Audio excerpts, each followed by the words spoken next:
Okay, good evening. I'd like to call the April 13th Village Board meeting to order. Would you please join us for the Pledge of Allegiance? I pledge allegiance to the flag of the United States of America and to the republic for which it stands, one nation, under God, indivisible, liberty and liberty and justice for all.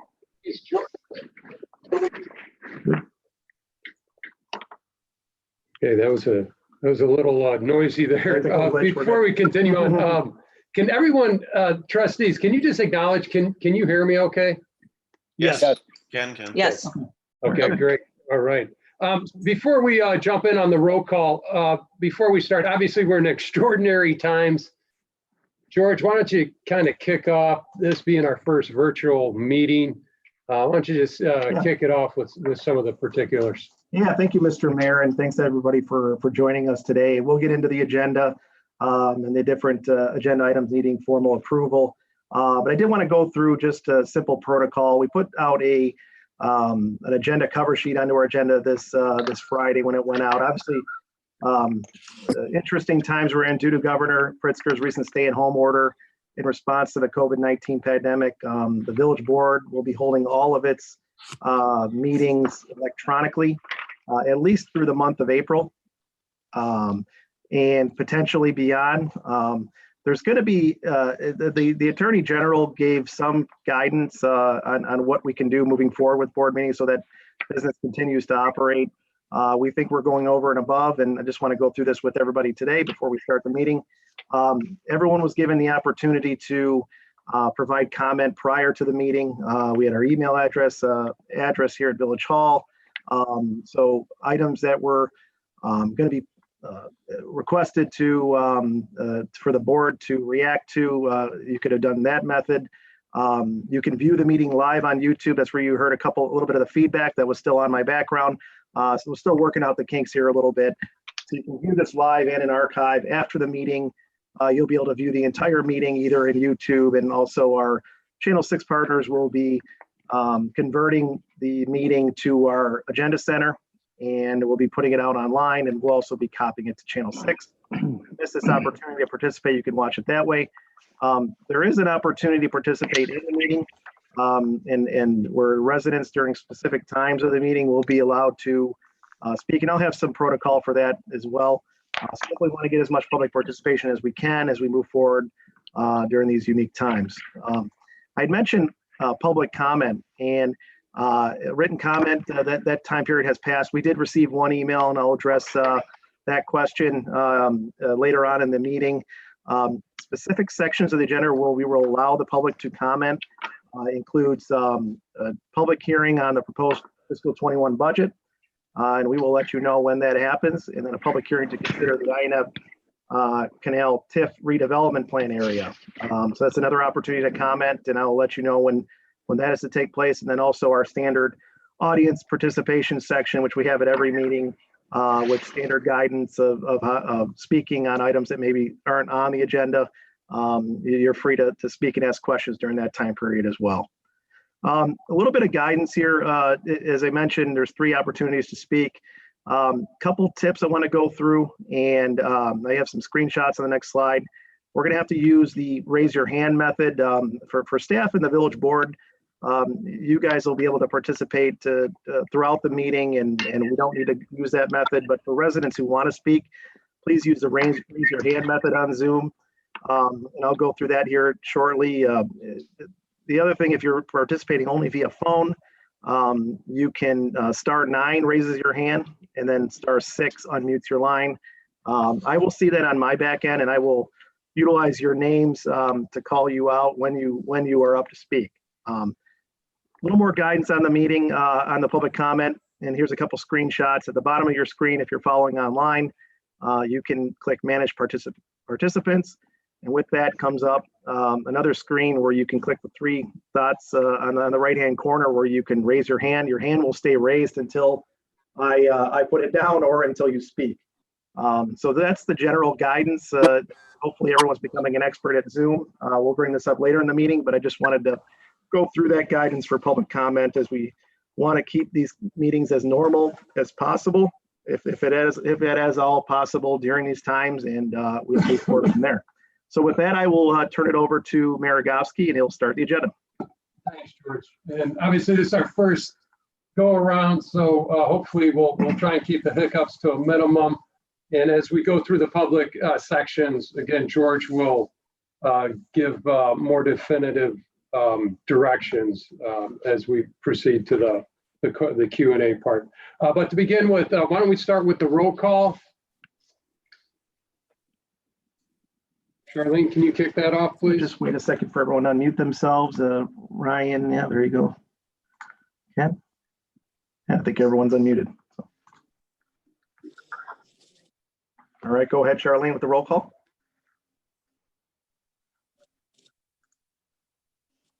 She might be. Hold on just a second. If not, there you go. She is muted. I just unmuted her. There you go, Charlene. Sorry, our fault. Okay, I'll try it again. Okay, Kittredge. Here. Kwasniewski. Here. Maher. Here. McClafferty. Here. Snagowski. Here. And Stapleton. Here. All right, great. Thank you, Charlene. Next up, we have our consent agenda, which consists of the following items. We have the approval of minutes for the March 9th Village Board meeting, as well as the minutes for the March 16th Committee of the Whole meeting. We have approval of disbursements, a resolution for R-09-20, authorizing the village administrator to enter into agreements purchasing electricity from various electricity suppliers. We have a resolution R-10-20, allowing the 2020 motor vehicle fuel tax maintenance under the Illinois Highway Code. We have a resolution R-11-20 excluding emergency responders from certain provisions of the Families First Coronavirus Response Act. Can I have a motion, please? So move Stapleton. Second, Snagowski. Great. We have a motion by trustee Stapleton, seconded by trustee Snagowski. Do we have any questions or comments on the consent agenda by the trustees? No comments or questions. We're going to do this all in favor of approving the consent agenda. Please say aye by the trustees. Aye. Aye. Any that oppose, please say nay. Okay, motion carries. Next up, we have our mayor's report. Got quite a few things on the report, so bear with me. Just over a month ago, we were just talking, or at least beginning to talk about the coronavirus and how as a community, we need to educate ourselves on the preventative measures as we go about our daily lives. We certainly did not know at that time how it would impact our lives here several weeks later. We went from taking precautionary measures like frequent hand washing to social distancing to stay-at-home orders, and now wearing cloth face coverings. I have no doubt that everyone has been watching the news and reading the information about COVID-19. What we must continue to do here in Lamont is we need to continue to follow the state mandates by our governor, the stay-at-home orders, and as well as practicing our social distancing, which is staying 6 feet from one another. The Centers of Disease Control and Prevention now recommends wearing cloth face coverings while out in public. Of course, if you feel sick or have the coronavirus, we needed to stay at home. We have a coronavirus webpage on our website and a Lamont Community Coronavirus Facebook page where we post current relevant information, so please check that out. Lamont, of course, as we all know, is a great community, and we greatly appreciate how the residents have taken seriously this issue, and we have thankfully not had any major issues going on. George will give us an update later. We are still providing essential services at our facilities and have been safe while doing so. This the one here. Yeah, Okay. we're sharing a mic. Okay. We're also working with our village partners, and we will continue to provide essential functions and services to the community as we address the impacts to our residents, families, employees, first responders, students, seniors, and businesses.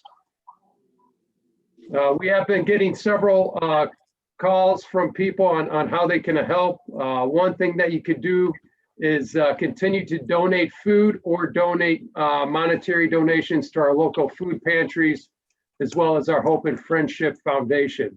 There is information on our village website and Facebook pages on this. Hope and Friendship has several drop-off locations, and you could drop off items also at the township, which is the Lamont Township at 1115 Warner Avenue. The need in our community for families and seniors will continue to increase as the months go on. So please purchase a few extra items when you stop. It all adds up and every little bit helps tremendously. We do have several cancellations. The State of the Village address was canceled and our intent was to record the viewing. Considering the current circumstances our community is facing, we will reevaluate that later. Also, the Quarryman Challenge has been rescheduled for November 7th. The Mayor's Drive for Charity has also been canceled, which was to be held on May 14th. The profits, 100% of the profits for this event goes to our local charity organizations, and the bulk of the donations and sponsorships come from our local businesses. Obviously, it's now our turn. We now have to support our businesses more than ever. So please, again, continue to order out when possible. I have no doubt that our charity organizations will come up with other creative ways to raise the needed funds that we're foregoing through the mayor's outing. And we appreciate all that we're doing as a community during this difficult time. Next up, I want to thank everyone that has submitted your 2020 census form. If you have not done so yet, please do so. You can respond online or by phone number on your invitation. It will also be sending a paper form to those that have not completed their census yet. So if you do not receive a paper form, please, or if you do receive one, please complete it or go online. It takes about 10 minutes to complete it. So please do that. COVID-19 has most definitely impacted our financial situation. The need is as great as ever. So please submit your 2020 census because federal and state funding is based on our census information. Remember, your information is protected and kept confidential by law, and your responses can only be used to produce statistics and cannot be shared with law enforcement agencies or used against you by any government agency. So again, please help out and let's try and get Lamont to a 100% count. Also, village staff and Heritage Corridor Business Alliance has been working hard with our businesses to provide them with information on possible and current loans and grant programs that are available potentially to them. The businesses have been contacted directly about these opportunities. I want to thank Jason Berry, who is our Economics and Community Development Director. And also I want to thank Glenn and the Chamber for all the work that they have done putting this message out to our business community. Jason, you can hopefully provide us a little bit of an update later on in our meeting. Also, regarding our business community, our restaurants, like I said, our community is doing a great job at ordering out. I want to thank you for doing so and encourage you to continue to do so, as this may be the only means they have for making it through another month. Many of these businesses, it's not only their livelihood, but the financial livelihood of their employees as well. Food takeout order, as I'm sure these businesses would tell you, cannot always pay the bills, but every little bit helps. So again, thank you for all that you're doing as far as ordering out and supporting our businesses, and we encourage you to do so. Again, the efforts of our staff, working with Jason, they put together an interactive map that was created showing all the open restaurants and locations in town, as well as a full listing of all our shops and restaurants, specifically the restaurants that are open. And again, this can be found on our website. Again, please patronize our businesses during this time. In addition, we have a podcast, which is called Inside Lamont. It just debuted this past April 9th. This was a creation of Mike Cardis from Lamont TV. Both him and Jason host this series. Again, we want to thank Mike for taking the initiative on this. I was invited to be the first guest on the podcast. And during this, we discuss how COVID-19 is impacting our town along with other topics.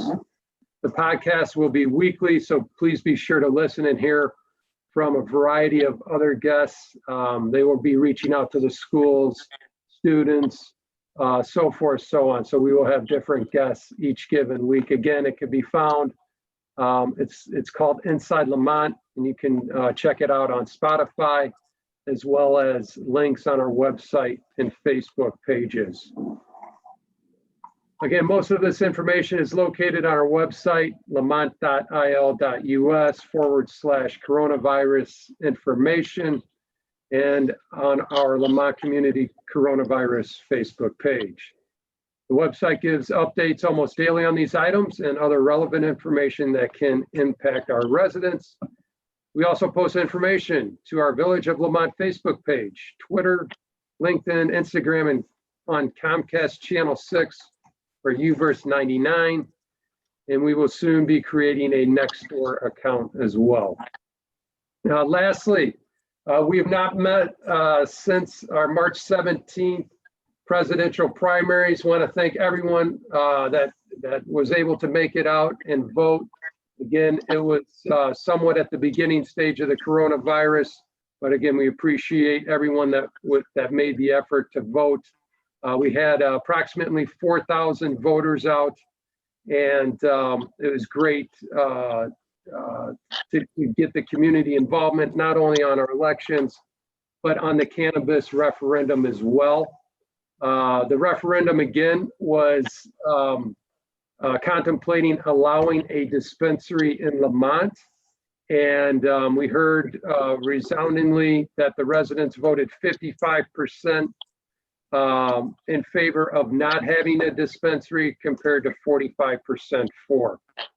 Again, we want to thank everyone for their input. This is my personal standpoint on it. Again, we were looking at that referendum question as additional information to be attained to pursue potential other revenue opportunities, such as tax from a dispensary. As far as I'm concerned, it's time for us to move on. We do have, at that time at least, going back at least 7-8 weeks ago, our number one financial issue was our unfunded pensions. At that time, our unfunded pensions were $13 million. Right now, we need to continue to look at that issue, but more importantly, our number one financial issue is the shortfall in our budget for this year caused by the COVID breakout, specifically reduced sales tax revenues as well as income tax revenues. We'll talk more about this, but just, broadly, just this year alone, we're going to potentially, again, these are estimates and they're just initial estimates, but our budget is in the $10 to $11 million range. We always have a balanced budget, but as of right now, it looks like the impact is going to be upwards of $2 million of this year alone. So that is by far our number one financial issue. In addition, with the stock market collapse, basically, at least stock market significant correction, our $13 million unfunded pension is going to jump several million. We'll know what that total is, but again, as that unfunded pension goes up, it even puts more strain on our day-to-day operation cash flow budget. So we'll talk more about this. The reason why I bring it up is that, again, we appreciated everyone's feedback. We talked quite a bit about the cannabis and the impact on the community. We really appreciated everyone's impact and input, I should say. However, we're going to need that same type of enthusiasm in resolving some of our financial issues. And again, they've been compounded by the coronavirus. We will figure it out. We will get by this, but we do need input, and we're going to have to figure out potential other revenue streams other than the cannabis taxes. Again, we need to talk more as a board about this. We've not been together since the April 17th election. So again, stay tuned. So with that being said, I believe that is it for the mayor's mention. Next up, we are moving into the public hearing. The public hearing is for our fiscal year 21 proposed annual budget. I need a motion to open the public hearing, please. So moved by Trustee Maher. Second, Trustee McClafferty. Okay, we have a motion by Trustee Maher, seconded by Trustee McClafferty to open the motion. To open the hearing. All those in favor say aye. Aye. Aye. Aye. Any opposed say nay.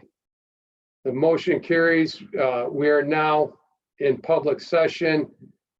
George, you want to take it over? Thank you, Mr. Mayor. And before we get into the, I want to give an overview of the budget process, talk a little bit about COVID-19. But before I do that, just that we had a couple technical difficulties with the mayor's microphone, so that's why he's coming to. We're practicing social distancing, but he's going to be using my computer. So when he's speaking, it might be confusing as it looks like it's coming from my computer. We'll do our best, but. So yeah, just want to get through these difficulties and move forward. But as the mayor mentioned, this is the first public hearing on the agenda here tonight. This is the public hearing on the fiscal 2021. This is one of those opportunities where if you wanted to get involved after I go through my discussion, the board's discussion, you can use your raise your hand feature on Zoom and make comment only on this particular item. There'll be other opportunities to participate for other items, but this is one of those instances. Real quick, I just want to go through the overall process since usually we get very little attendance at our budget public hearings, but this has been a long process. Our budget process started November of 19. It was pretty much completed before the COVID-19 major disruption. We've had multiple public workshops with the village board in January, February, and March. We had our initial public hearing on March 9th, ready to approve the budget later that month. Obviously, things change with COVID-19. So as the mayor mentioned, COVID-19 will result in significant revenue losses in both our general fund and our other funds. What we're projecting now out of our general fund is about 1.2 million to 1.5 million projected revenue loss. There's other revenues that go into other funds. Motor fuel tax, for example, covers our street and road repairs. There's some other revenues too that we will see an overall impact of probably close to $2 million projected. But the general fund is going to be hurting. I think you look at cities and counties are going to be hurt more than other taxing districts because we don't rely on property tax. All the other districts primarily rely on property tax to fund their operations. As we've talked about in the past, Lamont villages were about 6 cents on the tax bill, or 6% of the village's resident tax bill goes to the village. So while property tax is a fairly stable revenue, even in difficult times, we do not receive a whole lot of property tax. So you're looking at sales tax, income tax are going to be hurting, and also our permit revenues once the pipeline dries up on new projects. So it's very difficult to project out in the upcoming year for a number of reasons.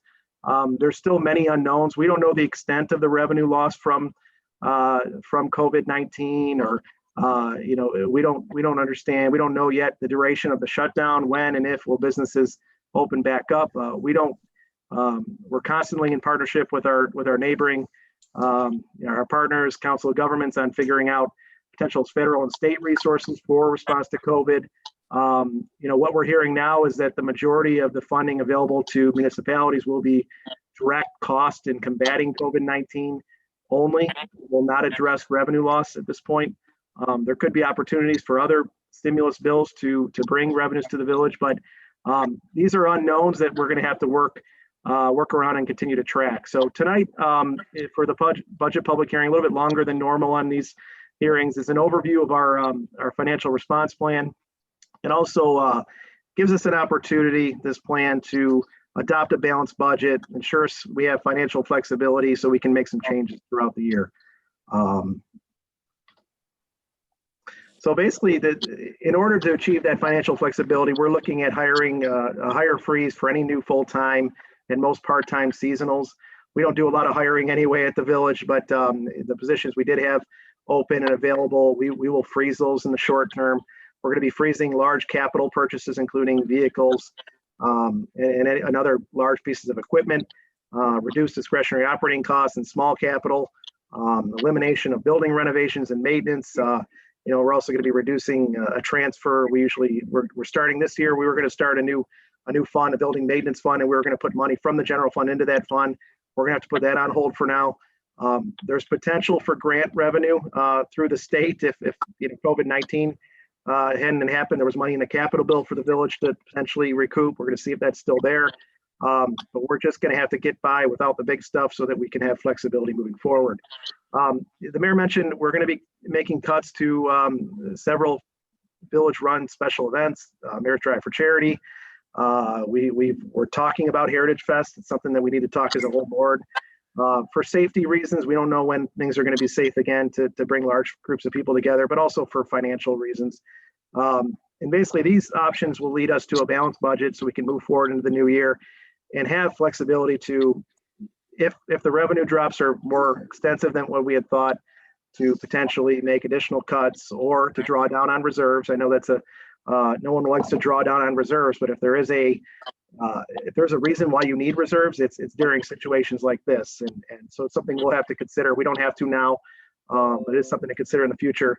And also with these unusual times and our trends are going to be all thrown around anyway, it might be a time to freeze these big expenditures, but then towards the end of the year, potentially look at transitioning to a January 1 budget, with the thinking that the majority of these unknowns could be known by late summer, fall, and then we'll be in a position to make better decisions moving forward.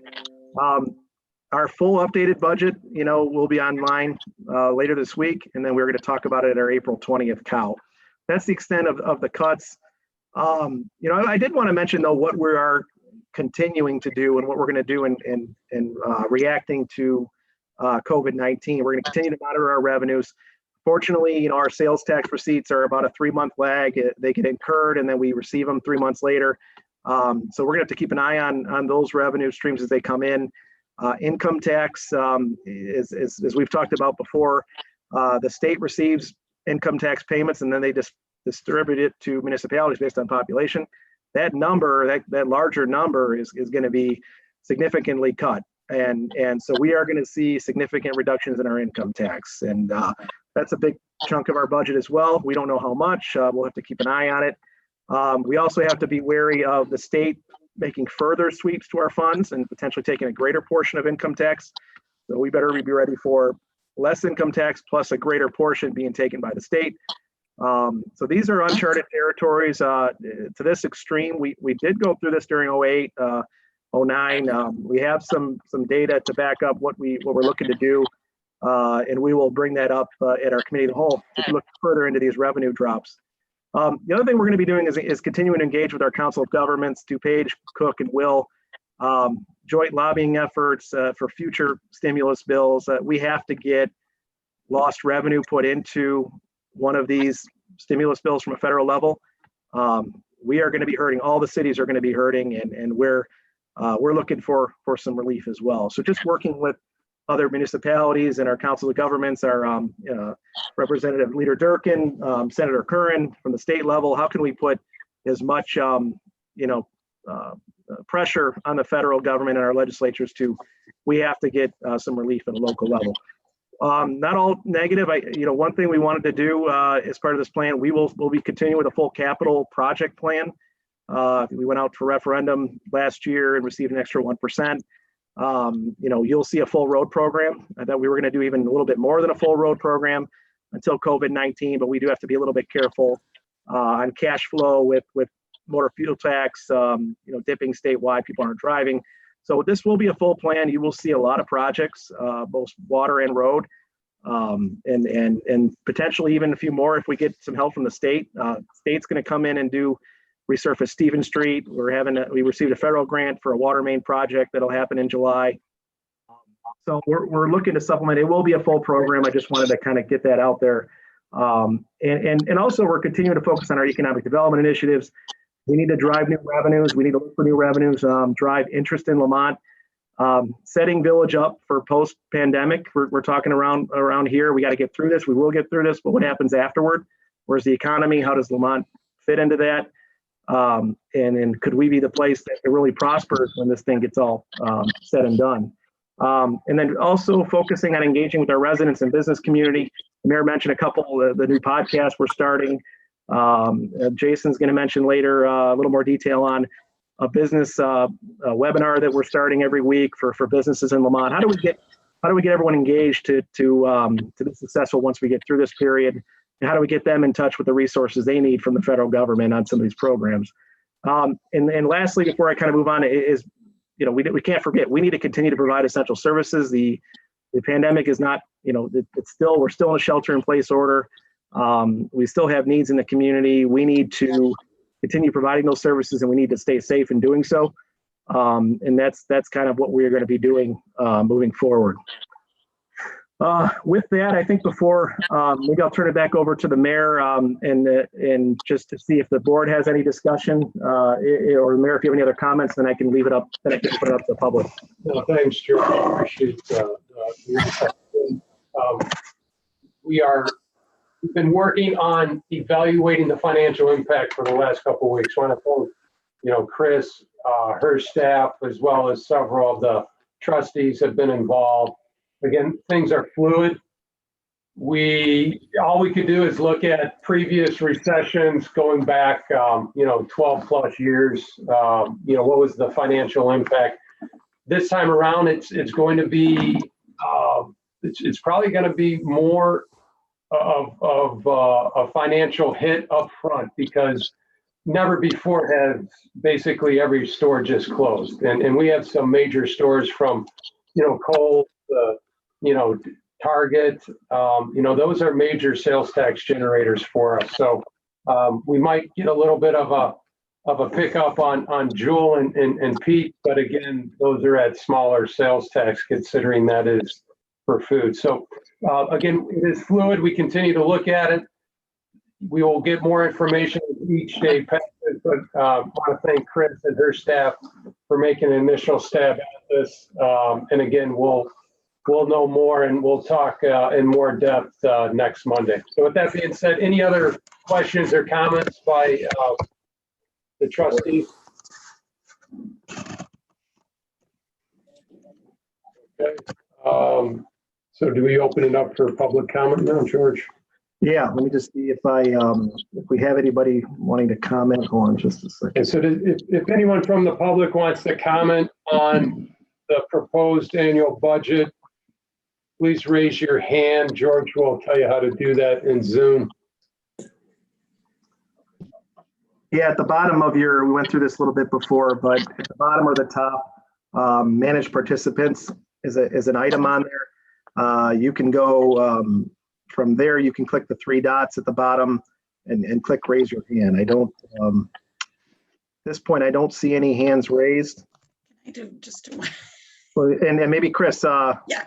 Chris is there. Yes. Good. Yeah. All right, Chris, I do want to say, George, you did mention it.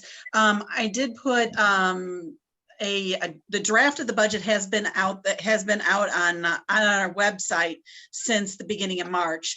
I did put a draft 2 out there, and what I did is I left the proposed budget and then the revision. So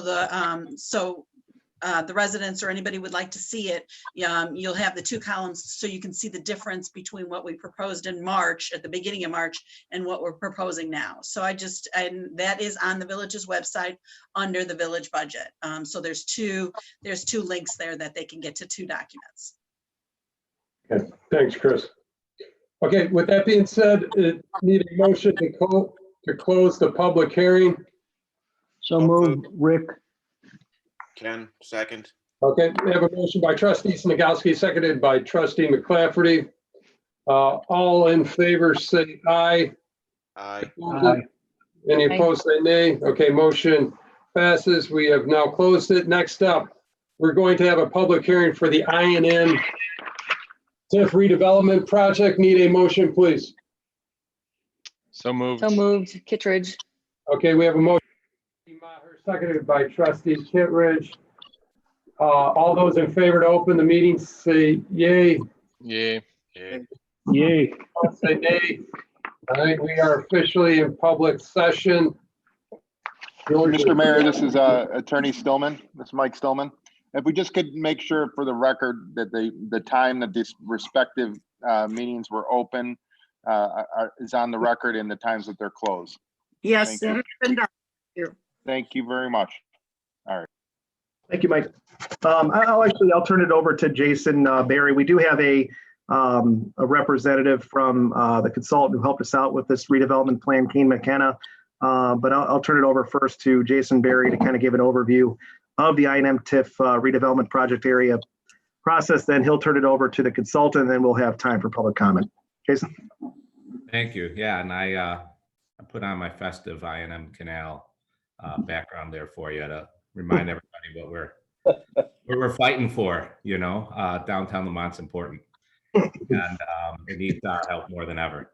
So this would the proposed I&M Canal TIF is roughly along the I&M Canal. Thanks, George. You have it up there on the screen if you're able to watch. If you're listening in, it includes properties adjacent to the I&M Canal from just past Stevens Street on the east to just past at Bossert on the west. It includes the metro station, some properties on Stevens Street, on the east side of Stevens Street, and properties along Talcott. And then most of the right-of-way, the railroad right-of-way along downtown. There's two current downtown TIFs. The Canal TIF is our oldest TIF, and in 2018 we created the TOD, or Transit Oriented Development TIF, and that is along the essentially the south side of Main Street and Illinois to encourage development there. Over the last year, we've had a lot of interest in downtown. We've had a fantastic 2019, and as the mayor mentioned, it's remarkable. 3 weeks ago, we're planning for the State of the Village address, and none of us can even imagine what 3 weeks ago felt like anymore. But that doesn't mean that this isn't still important, and it is. We began this process in November with Kane McKenna. We had a joint review board meeting on March 5th to discuss this. There is no objection from the members of the joint review board. This notice has been published in the Daily Southtown for this hearing. And with that, I could take any questions, or we could just turn it over to Kane McKenna for their presentation. Thanks, Jason. Yeah, why don't we do that? I have Kane McKenna's presentation into the PowerPoint. So just want to move on to the next step. And this is the proposed I&M TIF district finance project plan. TJ? Yeah, hi, thanks for giving us. Can you hear me okay? Yep, we got you. Perfect. Yeah, thanks for giving us a chance to talk about our work a little bit more on this project. So I'd like to talk to you, just give you a high level, again, about the redevelopment plan and project, hopefully not be too repetitive with what Jason has said. Go over the TIF mechanism again for people who might not be familiar with it. Talk through a few of those things that we found that were present that qualify the TIF per Illinois statute. And then just talk about a few of the key elements of the TIF plan and where we would go from here after the public hearing. So again, as Jason said, this RPA is located in downtown Lamont, which has been a focus area for the village for a very long time. Although there's been work that has happened in the downtown, there's still a lot of room to go, and there's still some existing conditions which we found to impede redevelopment. So do you mind flipping to the? We also found that without the use of a mechanism like TIF, that redevelopment would not be expected to occur because of those existing conditions, and ultimately we're recommending a TIF designation. Jason kind of went over the boundaries. I won't reiterate them, but I do want to point out as part of that process with the boundaries, Jason mentioned the 2 existing TIFs of TOD and Canal. We are looking at, and we're looking at taking a few of those parcels from Canal and TOD and reconsolidating them into the I&M TIF. And that's just in an effort to enhance coordination for economic development purposes. But let's go back to this bigger idea of what is TIF in case anyone's not really familiar with that term. TIF, or tax increment financing, is a development tool that it's actually far and away the most popular and most used development tool in Illinois. And how it works that in Illinois, per Illinois statute, an area can be designated as a TIF district. And at that time of designation, the equalized value of the area is frozen.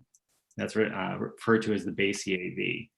Then following through the term of the TIF, which is typically 23 years, again, per state statute, any property value growth that happens within that area above the base EAV, this increment is then put in a special tax allocation fund, and those funds are then used to help fund redevelopment activity within the area.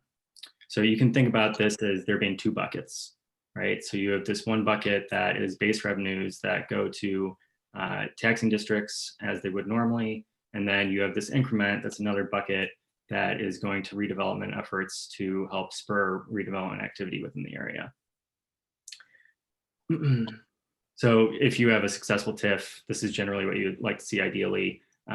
Really, in reality, what you would probably see is something a little bit more jagged as projects come online and such. But the idea is that you're moving above this base EAV. So per state statute, there's a few ways that you can qualify a TIF district, and one of them is a conservation area. That's how we looked at this study area, was as a potential conservation area. And again, per state statute, to qualify under that definition, 2 main criteria have to be present, have to be met.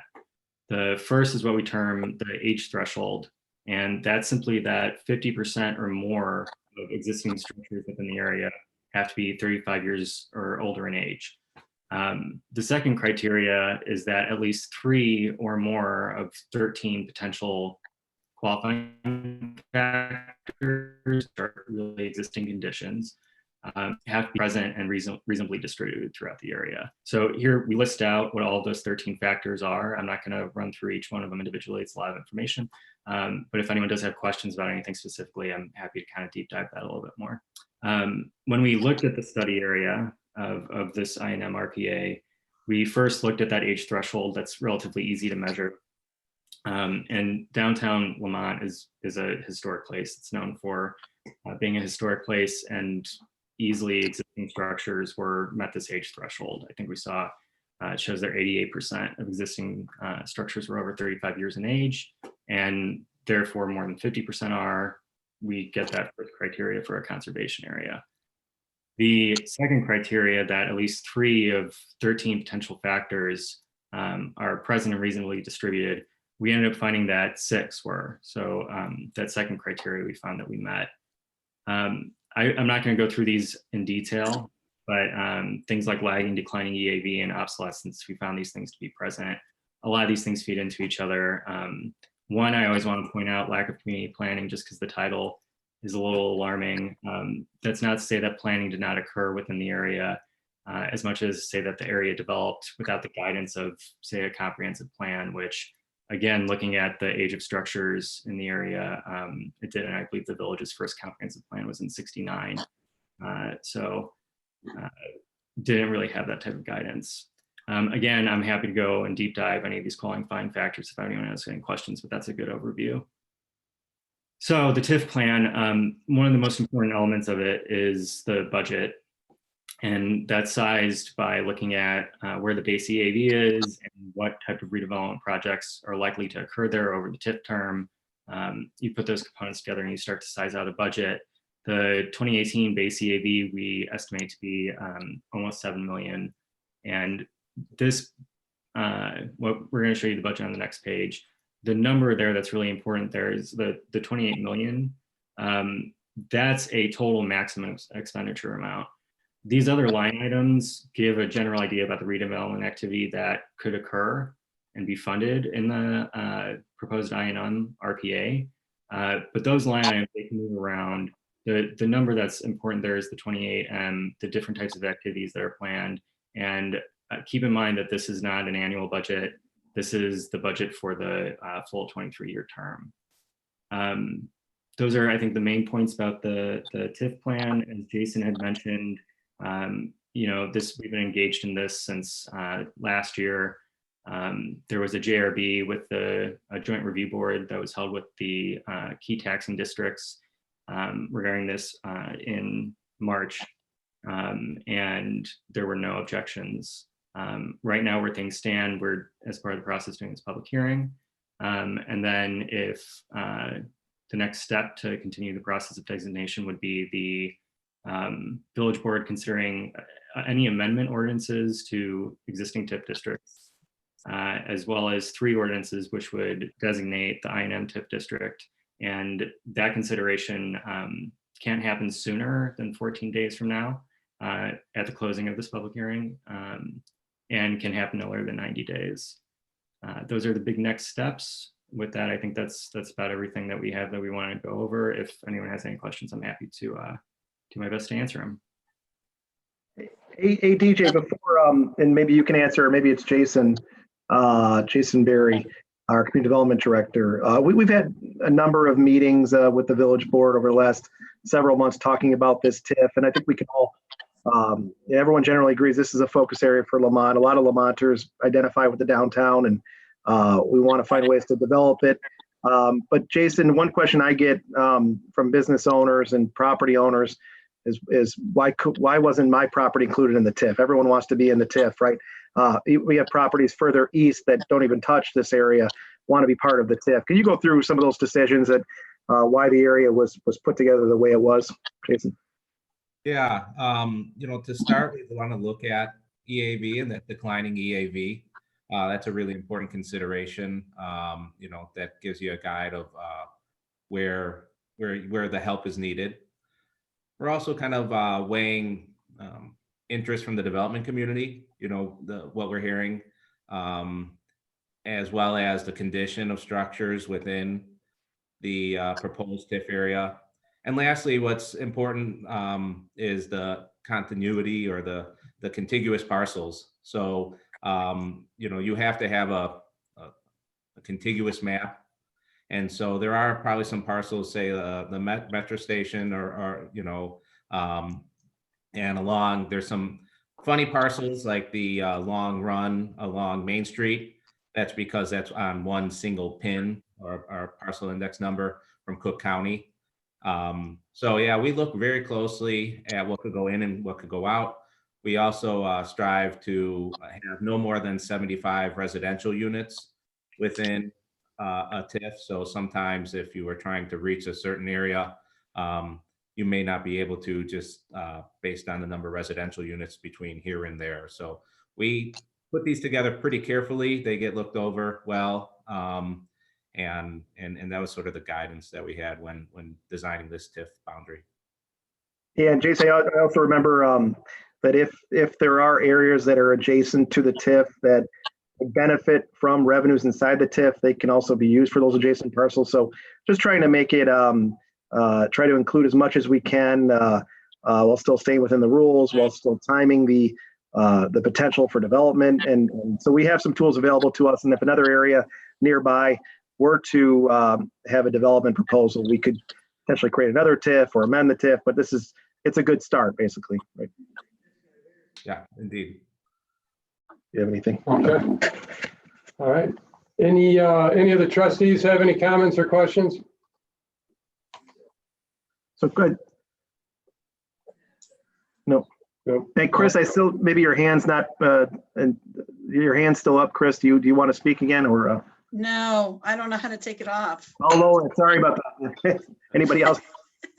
I got you. Okay.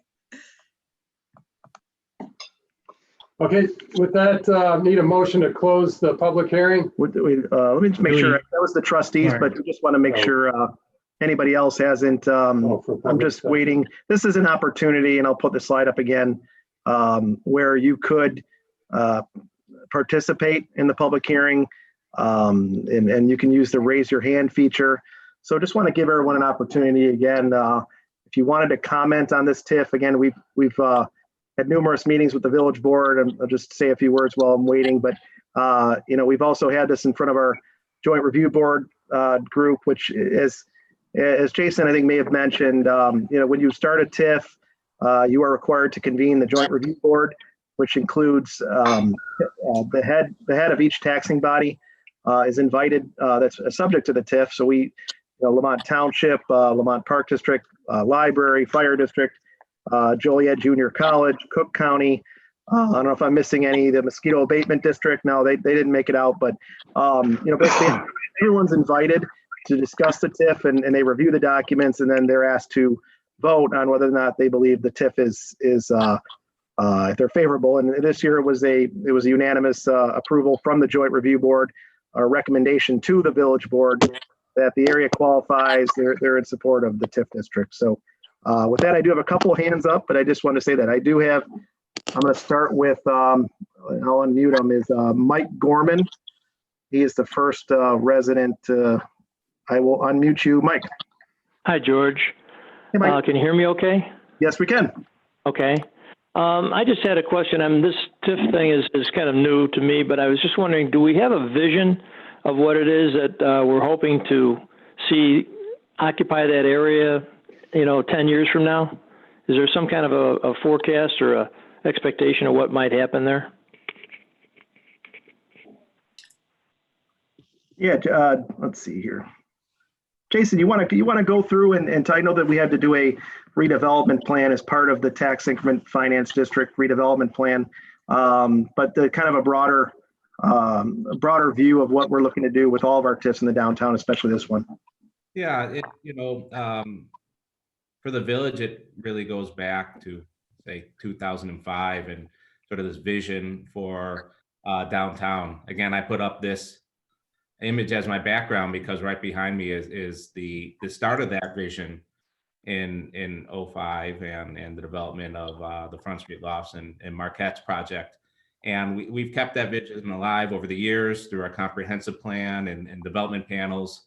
And, while that project got stalled in the 08 recession, we do hope that this district is what we need to help us get through what we're facing right now in our country. So, I think over the next 5 to 10 years, just like we saw after the 08 recession, it took until 18 and 19 for us to really get downtown back on its feet and humming. We think this TIF will help existing businesses, continue to bring people to downtown when it becomes safe to come downtown, and will help continue that development of small business and economic growth that we've seen over the last 2 years. It'll help kind of continue that momentum. Other projects that are important are, of course, what we see in our capital improvement plan. We hear again and again, the canal itself is very, very important to Lamont residents. It's our heart. It's why we're here.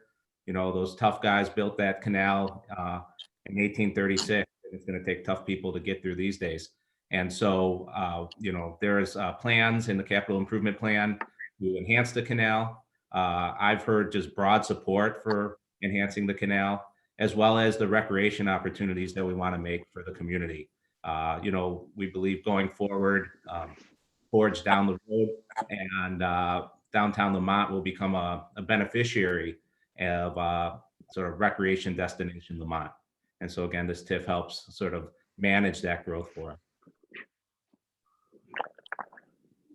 Hi, Mike. This is John.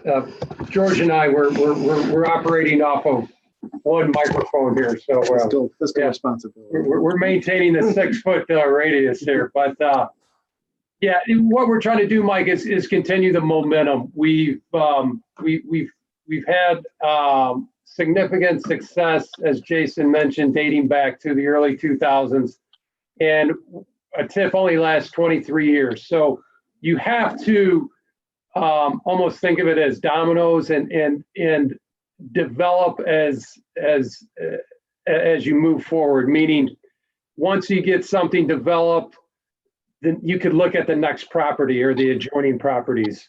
Right now, we're working on the old hardware store that is potentially going to be developed starting this coming spring or summer. And we have to look forward for the upcoming, what's going to happen after that. So what we're trying to do here, Mike, is continue to, get quality development, quality high-end, luxury living potentially to shops, businesses, and stores. Right now the vision is to continue to build the momentum off of the Forge. We're getting a lot of great feedback and interest from businesses, recreation type businesses, bike shops, recreation, outdoor equipment, clothing. Those are the type of vision that Lamont can be. Obviously the private market, has to decide that. We could, plan and have the greatest plans in the world. Nothing against Jason, Jason could plan and, until the sun comes up, but it has to, happen in the private market, and it has to happen in the financial market we're within as well. So again, these things are 23 years. And again, this is the next step to build off of what we've been doing so far. All right, thank you. I hate to interrupt. This is Jeanette. Can anybody hear me? Yeah, hold on a second. Jeanette. Yep. Okay. Yes. Just looking for your hand. You know what? I'm sorry. I didn't find a hand signal on my computer. You're lucky for you. There's no one else who has their hand up. So you have the floor, Jeanette. This is Jeanette DeBars. Okay, hi. I have a few Hello. questions about this. I'm considering, I just really got informed about this myself, and I'm wondering why there hasn't been a community hearing that we've had in the past when there are these kinds of developments. I've been at least to 2 different TIF hearings, and this seems to be very unusual, and I understand we live in unusual times, but there's so many things that this redevelopment project impacts. Our schools, our library, all the other things that come in here. And I'm worried about the cost to the village, and are we going to be recapping that? Because in the past, we've had some things that didn't work out so well.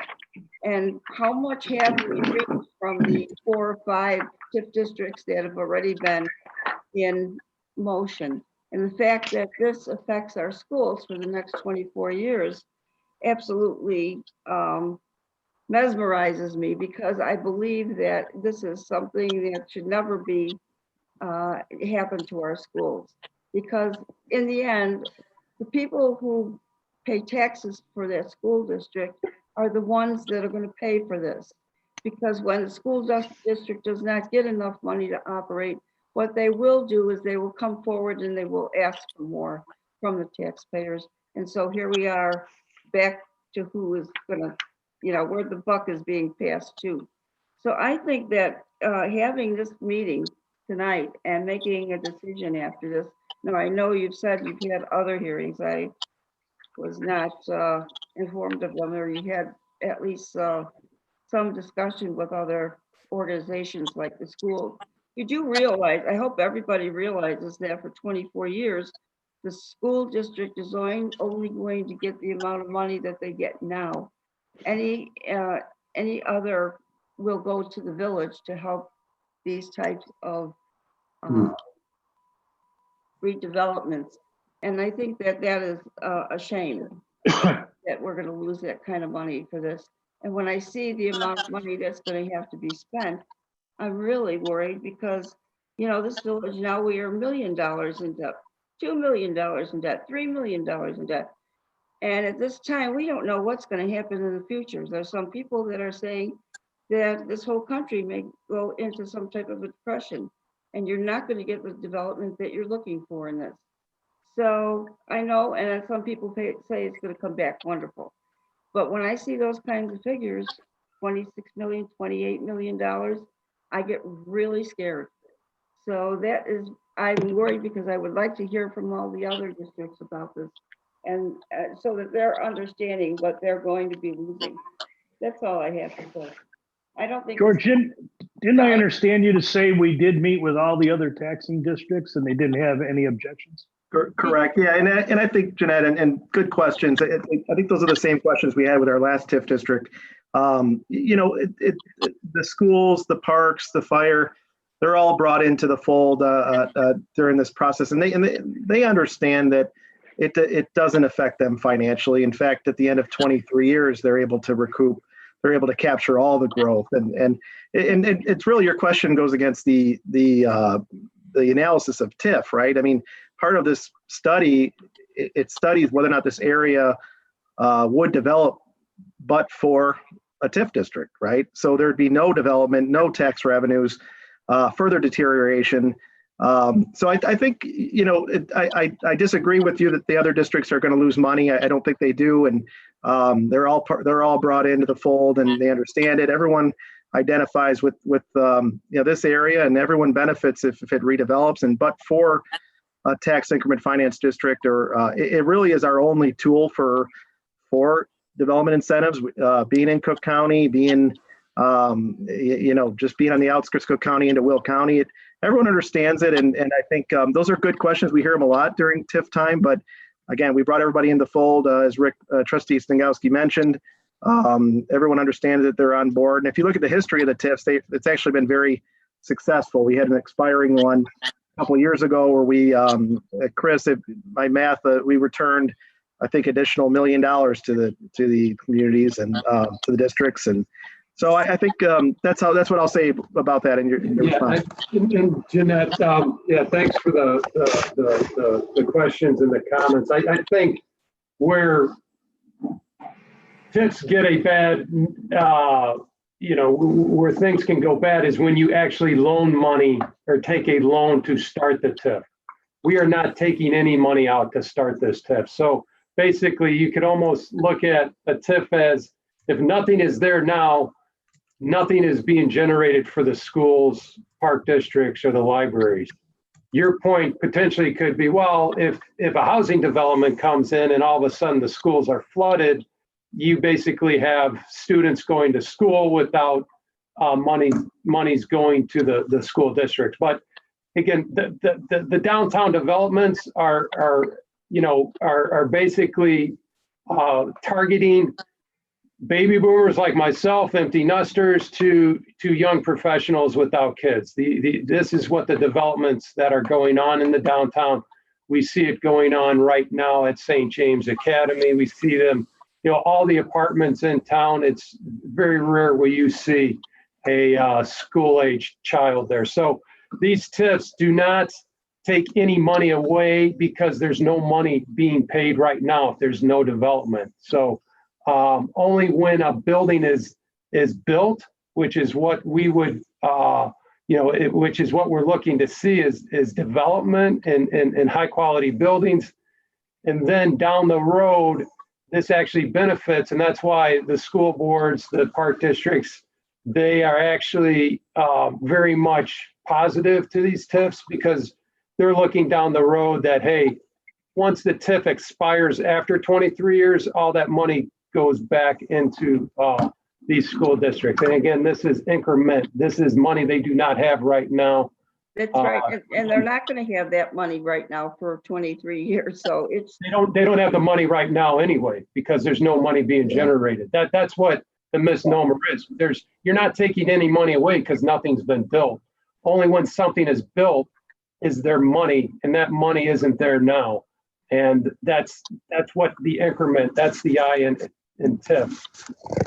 And I'll add, what about the fact that we're going to have, at least it's projected that there's going to be development of the properties that Palos Park annexed, and that they are going to be going to Lamont schools. You know, that's going to have an effect on our schools also. And I think that the people that have been here for 30 years, I've been here for 31 years. I've paid taxes to the school district for that amount of time, never had a child in the system. So, and you know, that's the problem. I think that you're not thinking about the people that are already here when you do these things. And I would like to look at the 4 or 5 different TIF districts that we have right now and how much they have benefited. That's what I would like to see. And looking back, so that's where I'm at. Sorry. Thanks, Jen. We can make that available. A lot of that's on our webpage, the histories of the TIFs in town, and so we can make that available. Chris and Jason do a great job. I think just for the record, you know, on the note, this was noticed up appropriately, and according to our attorneys and staff, and we had multiple meetings, JRB. So obviously, this is a unique meeting with the times that we're in, doing it electronically. But we have like 40 people online. We've never had that many people in our boardroom ever, I think. So. Maybe some exceptions. So I think this is good public input. We appreciate it. George, I want to jump into, oh, it looks like Chris does as well. You want to go first, Chris, or me? Oh, I just want to say that, you know, per our reporting requirements, we do have to do an annual report on all our TIFs.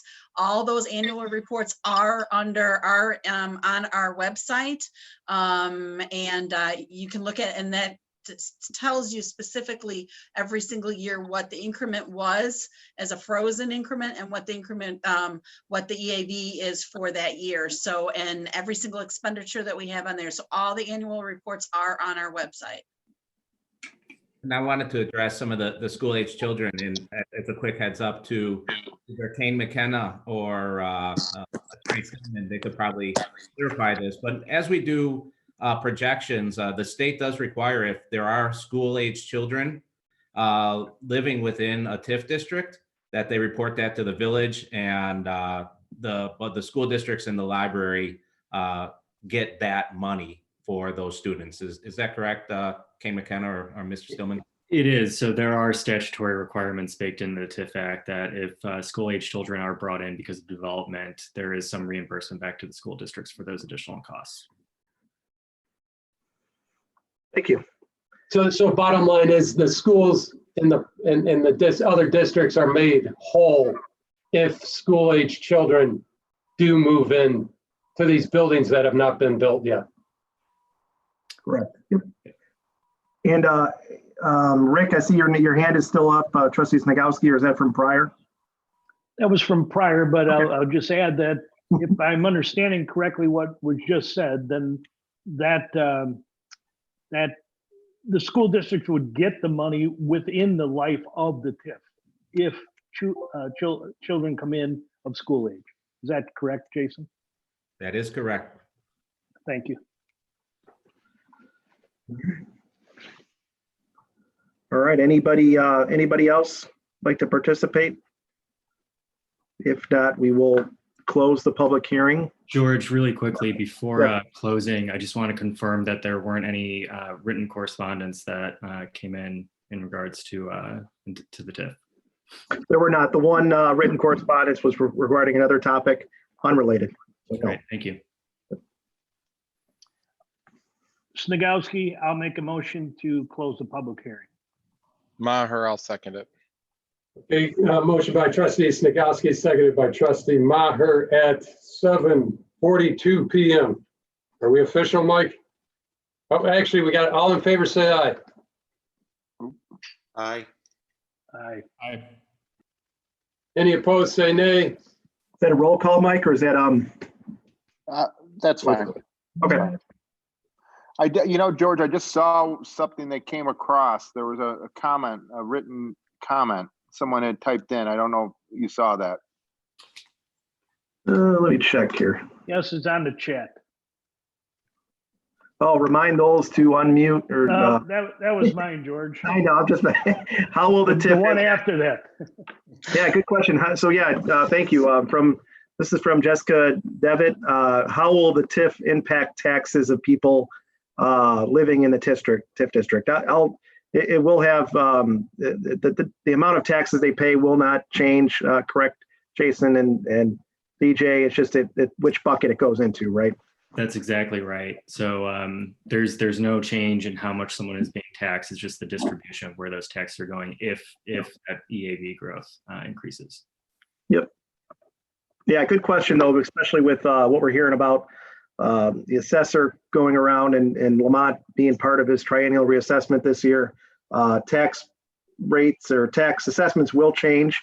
That really has nothing to do with the TIF, but that's probably where that question comes from. Thank you. All right. Okay. All right. We did officially close that, correct? Yep. Okay. So moving on, Charlene, you want to take over the clerk's report? Let me unmute you, Charlene. We had some noise there from a bunch of people, so I was muting everybody. Hold on a second. All right, we're on to the clerk's report. Charlene, you are unmuted. Okay, thank you. The next item, if passed this evening, would be O-18-20. And this is granting certain variations to 17.07.010 and 17.26.110. And this is the Lamont Unified Development Ordinance to allow the construction of 2 single-family detached homes on lots 2 and 3 on the subdivision of 465 4th Street in Lamont. That's the Powell subdivision. Okay. Need a motion, please. So moved, McClafferty. Second, Snagowski. Okay, motion by McClafferty, seconded by trustee Snagowski. Mark, you want to take this? Mark Herman. Yes, thank you. Good evening. So this is the first of 2 items on the agenda related to Mr. Paul's request at 465 4th Street. This specific one is the ordinance granting variations for lots 2 and 3 of the proposed subdivision, variations to reduce the lot size, reduce the lot width, and eliminate requirements for sidewalk and curb and gutter on 5th Street. This item was a public hearing was held on the March 4th Planning and Zoning meeting, where it received a unanimous 5-0 positive recommendation, and it was discussed at the March 16th Committee of the Whole meeting. Okay, thanks, Mark. Do we have any other questions or comments, please? Okay, roll call, please, Charlene. Thank you. Kittredge? Oh, shoot. Hold on. Here. Oh, yeah. Okay. Yes. You're on. Sorry. I didn't realize I was unmuted. You used the right word there. Kwasniewski? Yes. Maher? Yes. McCafferty? Yes. And Snagowski? Yes. Stapleton? Let me make sure Ron is not. I'm not, sorry, I didn't hear anything. Ron says yes. All right, good. That's okay. Well, all right, that's 6. All right, motion approved. All right, the next item, if passed this evening, would be O-19-20. And this is granting a variation at 17.07.020 F2 of the Lamont Unified Development Ordinance to allow an attached side-loaded garage to be assessed from the street rather than the existing alley located at 406 Logan Street in Lamont. Okay, need a motion. So moved. Kittredge. Snagowski. Motion by trustee Kittredge, seconded by trustee Snikowski. Mark, you gonna take this one as well? Yes, thank you. This request, which is by Morgan Homes for this property located at 406 Logan, which is at the corner of Logan and East Street. The R4A zoning district requires if there is an improved alley that the alley be used for the garage access. So the driveway needs to access onto the alley.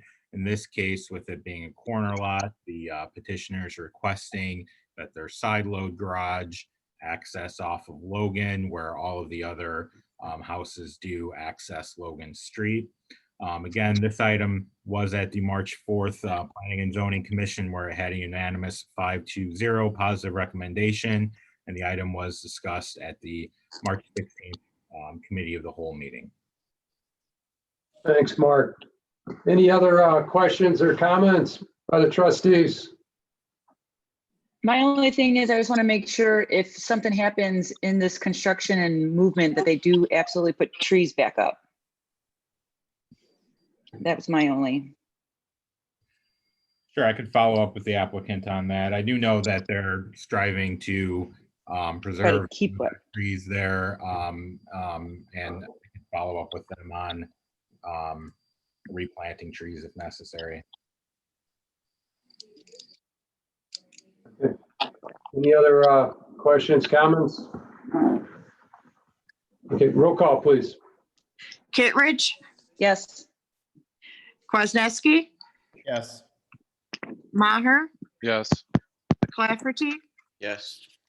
Snagowski, Yes. Stapleton. Yes. Okay, motion approved. Okay. Oops. Paper sticking together here, pardon me. Oh my.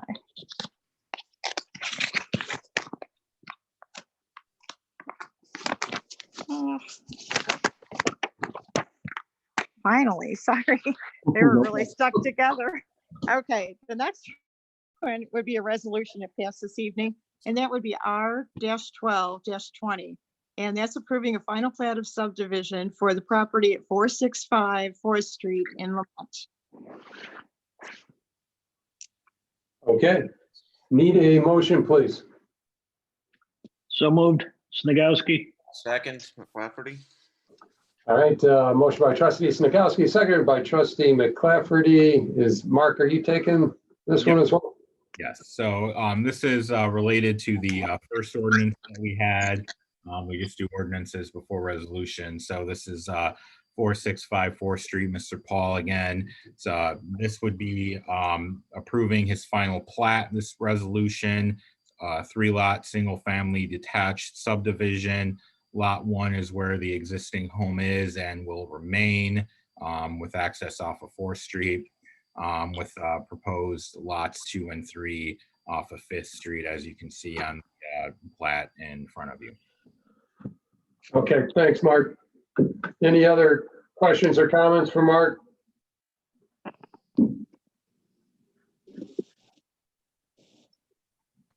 None, okay, roll call, please. Kittredge, Yes. Kwasniewski, Yes. Maher, Yes. McClafferty. McClafferty, Make sure you're not muted. Yes, very good. McClafferty. Yes. He said yes. Yep. Yes, I heard. Okay, I did not hear it. Snagowski, Yes. Stapleton. Yes. Okay, that's 6. Okay, motion approved. The next and final resolution I have this night, if passed, would be R-13-20. And this is approving the capital improvement program for the Village of Lamont for the fiscal year 2021. Okay, need a motion, please. So moved, Dave. Second, Snagowski. Okay, motion by trustee Maher, seconded by trustee Snikowski. Chris, can you take the lead on this, please? Yes, thank you. So as George had mentioned during the budget, the public hearing, that this is a solid capital improvement program. What you're approving tonight is just basically the program. Everything needs to be bid out, so the board will be seeing each project again for the fiscal year 21. The plan goes out to 25, but we are really only looking at fiscal year 21. And like I said before, or we've said, this is a solid capital improvement program. 2 items we did change, and one of them was the road resurfacing because the 1% home rule sales, non-home rule sales tax that was done by the referendum will be coming in next year lower. We did reduce it by only $200,000. So we still have a program that's solid. We still are doing the bids, doing a solid resurfacing program. The other one is the water, the tower. All we did was move out the construction of the tower. We still are going forward into looking at property. We have to prep the property, do the engineering work. So really we couldn't do everything in one fiscal year. So we did move out that other, the tower out to the fiscal year 22. But all the projects are, it's a solid program. They're all, they're going to be done this year is a real good program. So Thanks, Chris. And just wanted to add real quick that we approved this before the overall budget, just in a way to get projects out to market, out to bid quicker than later. So we've already started to do some of that work, but this gives formal authorization for staff to put these projects out to bid. And Ralph might have a better update later under his report on where projects are, but if approved today, we will get going on what we can. What is engineered, we will get out to bid. Any other questions or comments for Chris? Okay, thanks, Chris. And just to follow up again, Chris mentioned the 1%, the sales tax referendum, which was passed over a year ago, is solely dedicated for these types of infrastructure improvement capital program. That 1% is dedicated towards this and will be used strictly for these capital projects. So even despite our dire financial situation in the short run, which we will manage out of, the 1% obviously is strictly dedicated, correct, Chris? Yes. For water and road projects. So again, yes. We will continue to move forward with these projects. With that being said, if we don't have any other questions or comments, can we have a roll call, please? Kittredge, Yes. Kwasniewski, Yes. Maher, Yes. McClafferty, Yes. Snagowski, Yes. Stapleton. Yes. Okay, motion approved. That's all I have this evening. Oh, thanks, Thank you. Charlie. Thank you, Appreciate it. Okay, next up, Mike, do we have anything for the village attorney report? Just a little bit this evening, Mr. Mayor. It's been a very busy month with all the COVID-19 issues. Been working with George and staff, and also involved on the daily calls. I just wanted to address, I know, George, you addressed it at the beginning regarding the comment and the Open Meetings Act. The executive order allowed, it actually requires no public meetings, so gatherings. So we are complying with the Open Meetings Act. In fact, the village is going above and beyond what is asked by the governor in the executive order. I would point out that you have 2 ways to communicate, both, and I've been involved in other villages, and we've had no public comments. So your system has been tried out, and the proof is in what is in the pudding here. You've had the comments, but also you have the ability to address a written comment. But I also would note that you're the only village that I've been dealing with, or governmental entity that does this in real time on YouTube. So you've gone above and beyond what Governor Pritzker had asked a municipal municipalities to do for the Open Meetings Act. Also worked in concert with all the staff regarding the determining what the executive order and essential businesses are. We also had a meeting, I think it was might have been 2 days before everything with the TIF joint board meetings, if I recall. So it's been a busy month, and I don't see it quieting the next month as well, Mr. Mayor. Thank you. Thanks, Mike. Next up, George, administrator report. Yeah, thank you, Mr. Mayor. And what I'd like to do, I want to give a brief update on, again, the village's organizational response to COVID-19. And right after I'm done, I want to turn it over to our department directors to kind of dig in a little bit more on how they're handling it from a department level.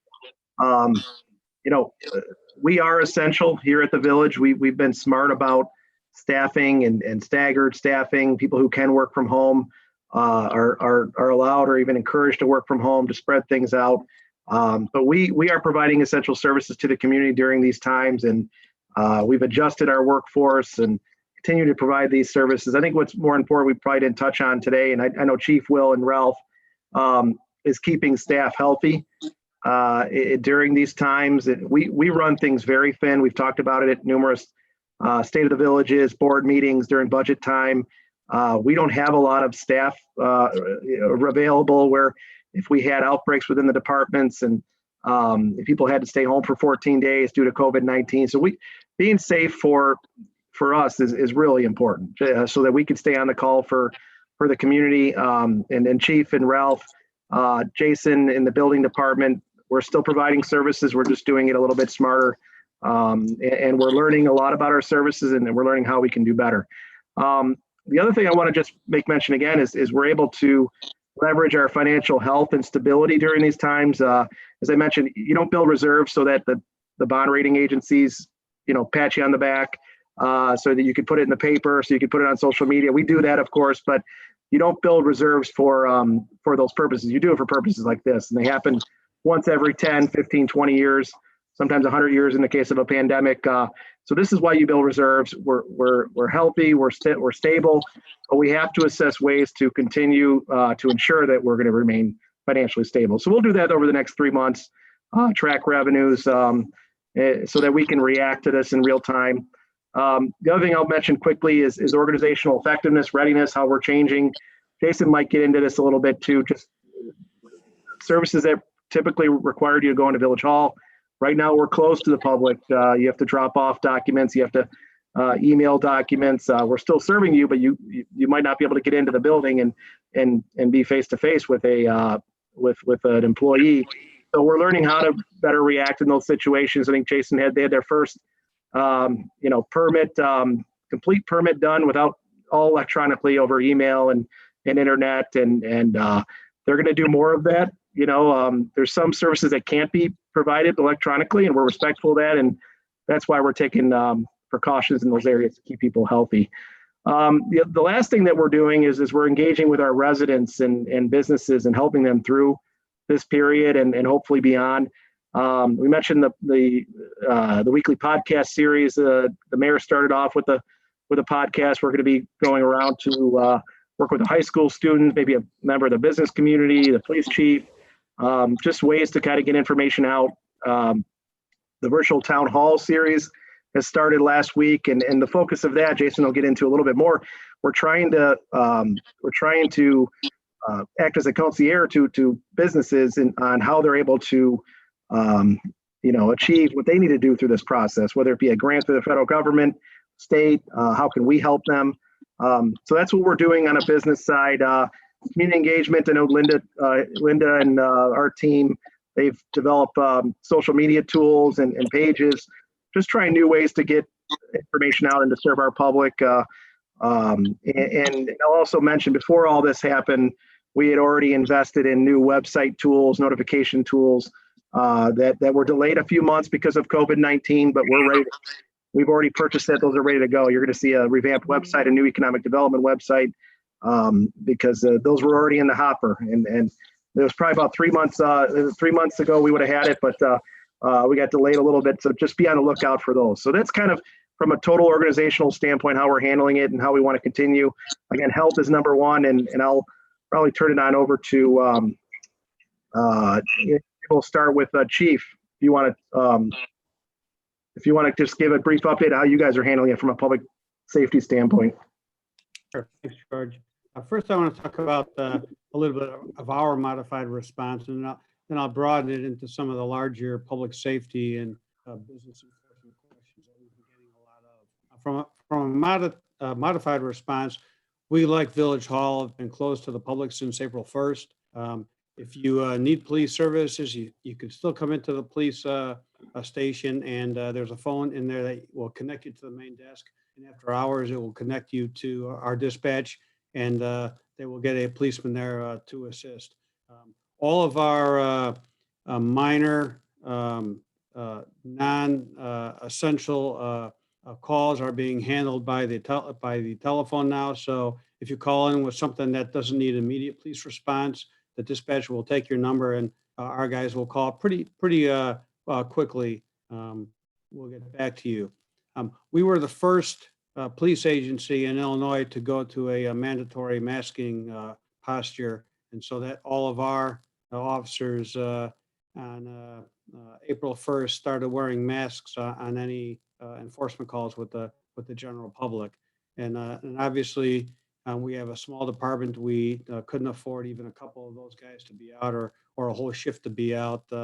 So right now, we have no sworn staff members that have tested positive or are symptomatic for COVID. Our PPE supply is very good now. I think we're probably good for about 6 weeks at the current burn rate that we have. We are very appreciative of many of the agencies and the public who have donated different items to that cause.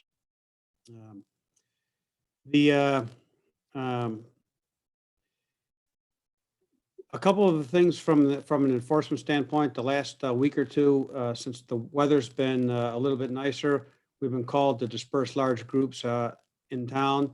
I do want to tell you that we have not had to ticket or arrest anybody. People are very cooperative once we disperse those crowds, but we'll again just be friendly reminders of what the stay-at-home order is and that what the objective is, and then we'll move those crowds away. We've some of the additional capacity from folks being in the home and the reduction in calls. What we've reassigned our folks to do is to patrol in the after hours, all the close facilities, to make sure we do business checks and make sure people aren't breaking into the businesses that are closed. For the essential business questions, the Illinois Department of Community and Economic Opportunity has on their website, and it's linked. If you go to our Facebook page or to the website at the police department, we have a link to questions you can ask about whether or not a business is an essential business, whether they should be open or not. And then if you don't agree with those, there's a process for you to write in a complaint or ask a question to ICEO, and they'll get back to you pretty rapidly in about 3 days. But the public also needs to know that those decisions were all made at the state level about which businesses were essential, which businesses would stay open, and by executive order ask the municipalities to assist with the enforcement of those orders.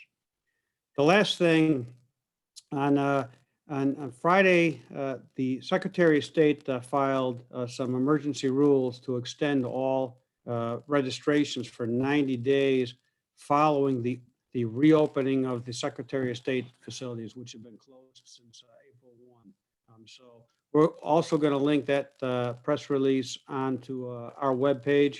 But if you've gotten a ticket for expired registration, really probably back since April 1st, we will be sending out letters voiding those citations. So be patient and wait for those. If you got a ticket and you don't get one of those letters soon, call the police department and let us know. Thanks, George. Oh, thank you, Chief. I think you're breaking up a little bit, but I think you were almost done. If there's anything more, we'll come back to you. Your internet was flaring out a little bit. But no, thank you for you and your staff. You guys are doing awesome, staying healthy. Knock on wood, and you guys are not able to a lot of times utilize social distancing requirements. You have to be face to face, and do appreciate your leadership and also obtaining all the equipment for your staff. Let's keep them healthy, and we'll move forward. So Ralph, you want to give a brief update? Thank you, George. You took part of my report though, as usual. Hey, I got a couple shout outs. I wanted to thank Chief Mayton for everything he does for our residents, and Commander Mesick and Commander Dykeshorn. Those guys are out there 24/7 dealing with this, and I wanted to thank them for that. Also, I have a thank you for Scott at the Lamont High School. Lamont High School provided our staff with some 3D printed masks that are available for our employees if they choose to wear them. They're like plastic. They go over the mouth and nose. So thank you to Scott. On March 16th, this department started social distancing, and I'm very proud of that because it's roughly 7 or 8 days before everybody else did. And the guys, they have their own trucks. They go out in their own vehicles. Nobody's together in the cabs. The tools are all washed daily at the end of a shift and the beginning of a shift. Our lunchroom is separated. We have multiple places for the guys to eat lunch. So the social distancing is really important within this COVID-19 issue. So we're trying our best. I'm very proud of the guys. They're taking it seriously. We have staggered shifts. We have staggered lunch hours. So it's, we're getting through. Everybody's healthy, thank God. So that's about all I have, George. Thank you, Ralph, and thank you for your leadership in that department too. You guys are having to adjust what you're doing, and keep it going. We'll see how long this goes, but do appreciate all your work. And Jason, you want to give a overview of what's happening in economic and community development?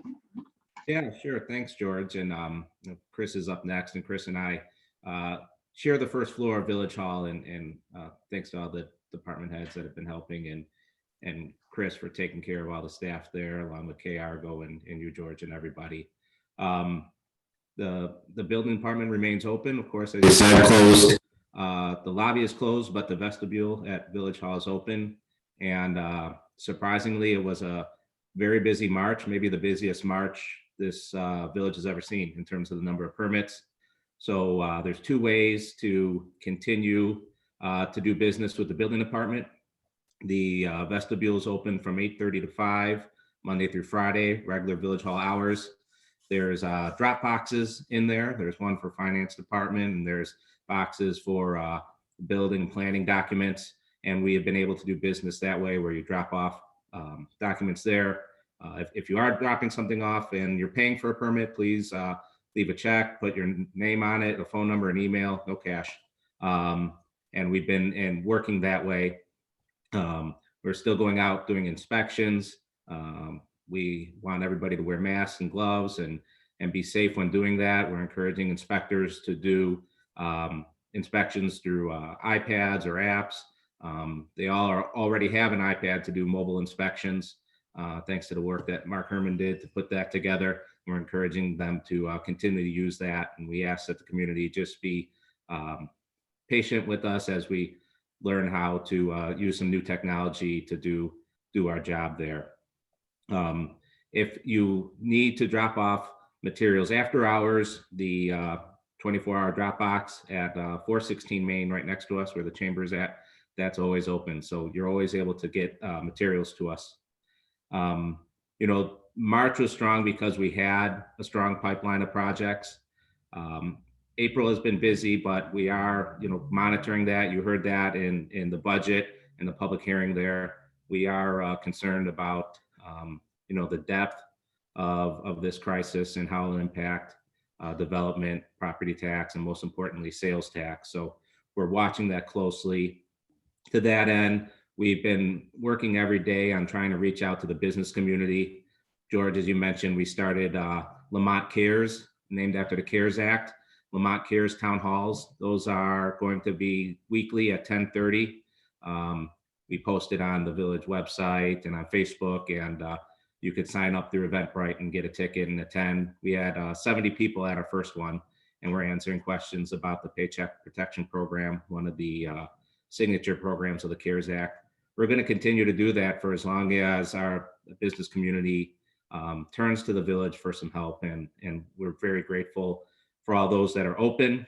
As the mayor mentioned, carry out if you can, shop local safely is the phrase we're using, and also think about those businesses that had to close, the boutiques, the service businesses that you rely on. They are non-essential. They don't have a choice. Many of them are very upset and frustrated, but if you can, think of them as well, and seek them out and give them your support too.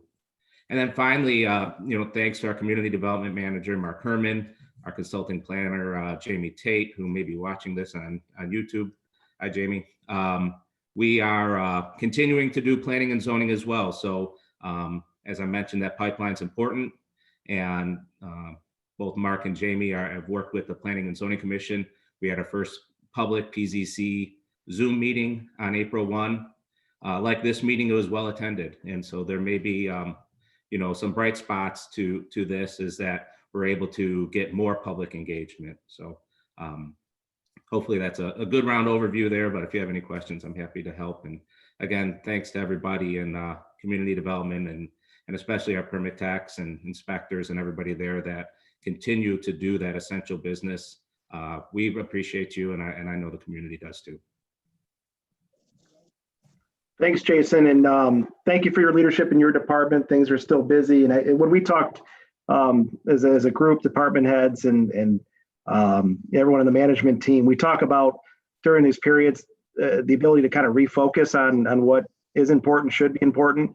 And Jason certainly has done that with the business community and reaching out to each and every one of them, the restaurants, just how are they doing? I think from that standpoint, our webinar series that we're starting or have started, we're concerned with not just the short term, but the long term or medium term. What happens after COVID-19? How many of these businesses are still going to be around? How are they going to take the next step? How are they going to deal with the next recession potentially? So it's permitting, but it's also that business retention that's important that we're really focusing in on it, along with some other engagement tools. So thank you, Jason. And last, I'll turn it over to Chris. And Chris, our finance director, it's not just finance, it's a little bit of everything. We don't have a large call center or anything like that. I mean, if people don't know where to go and have a question, they usually call the finance department. And so Chris, yeah, so you're doing a great job, but give us a quick update how you guys are doing and what you're thinking going forward. Yeah, well, Jason had mentioned too, the finance group and the community development clerk group are together up monitoring up in the area there where we have it closed. Well, we have it closed, but we still have staff answering all the phones. We have a rotated work schedule. So to make sure we have social distancing to keep our staff safe. Our staff every single morning has a routine where they wipe down all the counters, they wipe down the vestibule area, and the bins are outside. They empty out the bins they check them many times during the day to ensure all the payments are processed. We monitor all the revenues. As Jason had said, the lobby is not open, but we do have the bins. But there are numerous ways to pay utilities, to pay for permits, to pay any bills. We have online services. We have the drop off, like Jason had mentioned, in the vestibule and after hours at 416 Main. We also have for the utility bills, we have the direct debit as well. So there's many ways where we can process a payment. We won't, as of right now, we are not processing any cash payments because we're not open on that portion of it. But like I said, there's numerous ways to pay. And the village has always been very nice part where if you pay via credit card, there are the convenience fees where many communities and many other, when you pay a convenience fee. For credit cards. The village has never implemented that. So there is not a convenience fee on paying via credit card, and that can be done online. And you can even look at your utility bill online as well. So we've done a lot with online over the years. And now basically it's that has really helped us and really helped the community on processing payments online.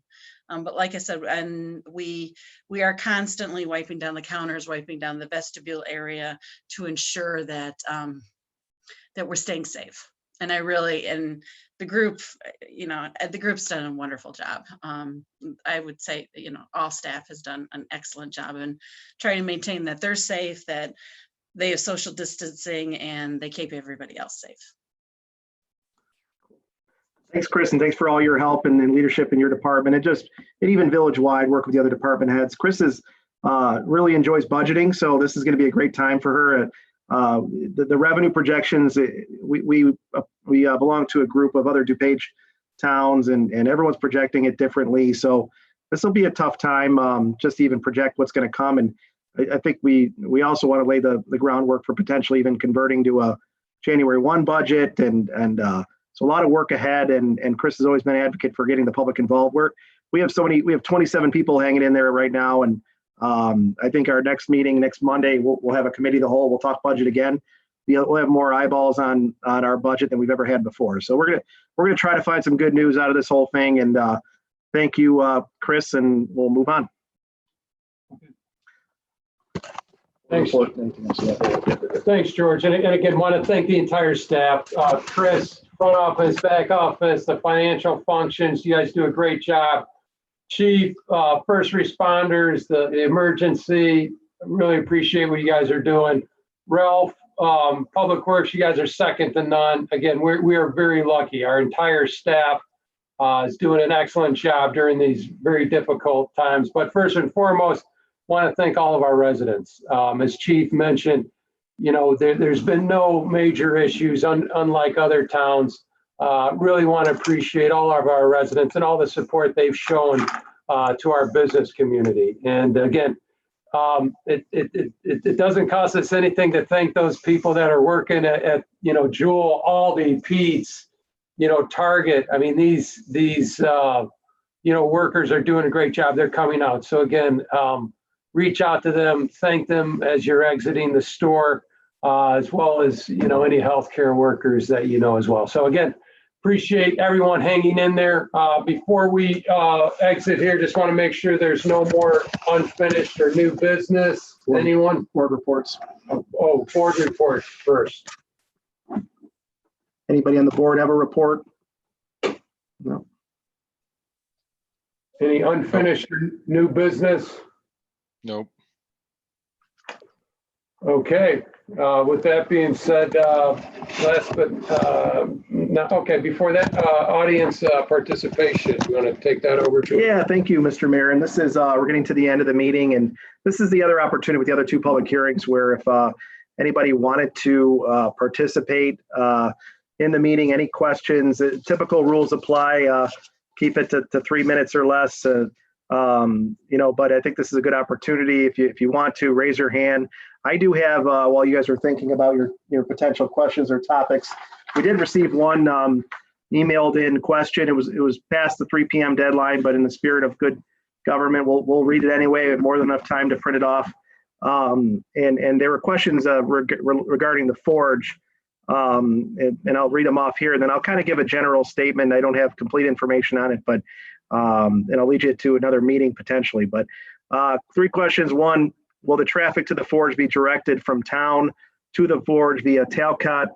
2, why are they cutting down almost all the trees along the canal between Stevens Street and Olin, the Olin plant? And 3, why are they clearing so many areas near the quarries on the north side of the canal? And I'll start off by saying, we've been working closely with the forge, for several months and years.